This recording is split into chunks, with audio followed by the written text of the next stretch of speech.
But you know what? I read in your book Yeah. that you read Rich Dad Poor Dad very early on in your age. So if Mhm. I may ask, how old were you exactly when you finished the book? So that was a really good question. I started in real estate at the age of 18, and that was my first book, which was Robert Kiyosaki, and that was given by my dad. And it was through that. It was the longest time. Like it took me forever to read that book, but I managed to finish it and read it.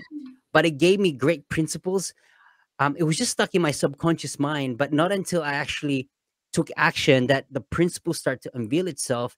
And there was a lot of key insights of how I can actually apply that in everyday life towards my finances, through my life, to everything that I handle and plan throughout everything in my business. And through that, and I didn't learn that until later on in life. So yeah, Robert Kiyosaki. And one of the things that was the key insight for me was the four quadrants, and I'll probably explain that a bit later on in the segment.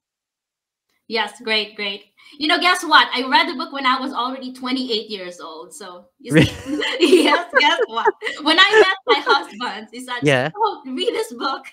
Well, he read it pretty early on, but okay, fine, let's read it. And that changed my life really because Wow. when you read it as an adult, it's you have a different perspective, right? Yeah. So it's a huge eye opener to me, you know, not just financially but also emotionally. So it's kind of like what have I done with my life all these years? What have I done with my money? I was working really hard. I didn't know about quadrant, the third one and the fourth one. So yes, Yeah. you're gonna talk about that later. I'm super Absolutely. excited. Yeah.